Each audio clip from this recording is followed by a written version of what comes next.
What you're seeing are high shots.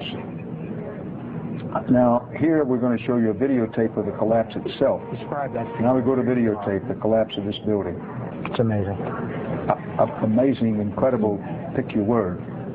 For the third time today, it's reminiscent of those pictures we've all seen too much on television before, when a building was deliberately destroyed by well-placed dynamite to knock it down.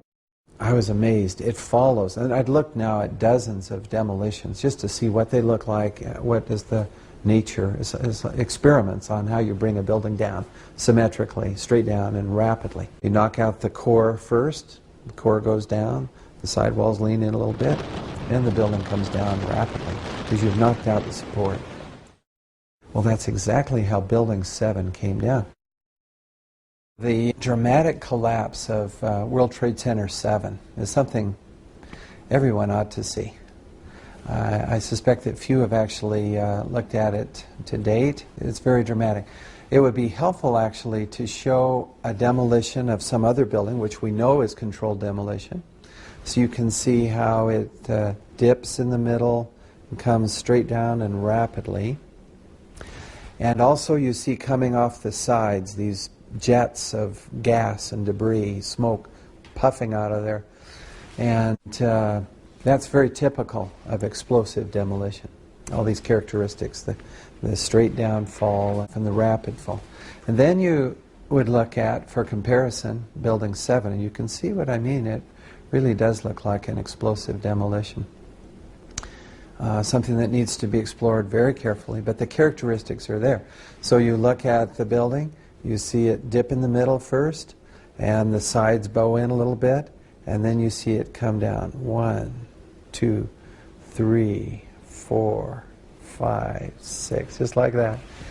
And right down onto its footprint. You see, that's the goal of controlled demolition. You don't want the building to tip over, which is much easier to do with explosives, actually. Just knock out the supports and let her tip. The trusses in the building made it very asymmetrical. There were 24 central columns, steel columns. And for those to fail in such a way that that building would collapse in the center first and then come straight down, instead of toppling over, for instance, no.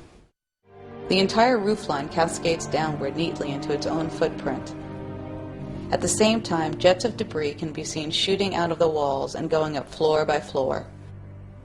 After viewing this video, NIST can simply declare, NIST has seen no evidence that the collapse of World Trade Center 7 was caused by bombs, missiles, or controlled demolition. In the FEMA report, I think they were fairly honest. And it's interesting as you read what they said about Building 7. So I'm reading with great interest.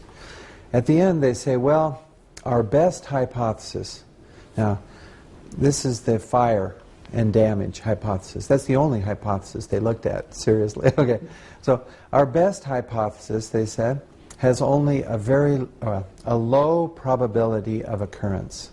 And I'm saying, that's right. That's exactly right. Why don't you quantify that? But they didn't quantify it.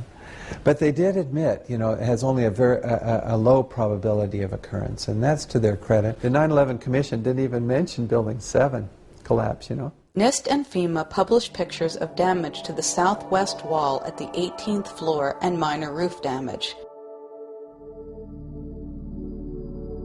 The NAST chart of the damages shows a substantial gouge in the south face from the 10th floor to the ground, affecting 3 of the structural columns.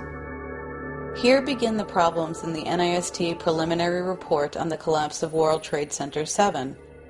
The first column to collapse is said to be column number 80, which was untouched by the structural damage.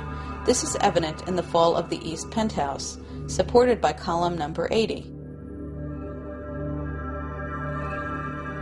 This precedes global collapse, but what happens next is not so easily explained.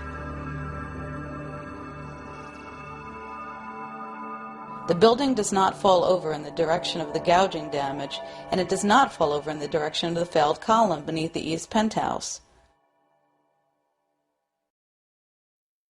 Now, it is one thing to dispute the controlled demolition hypothesis. It is another to pretend that these pictures do not suggest it at all.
Shot at about 9 p.m. on September 11th. According to the FEMA report, the debris field radius was approximately 70 feet.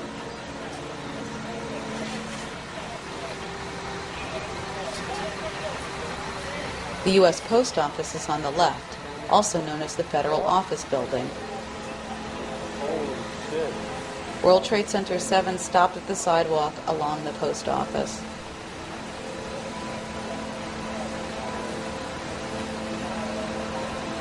Yet the post office suffered very little damage.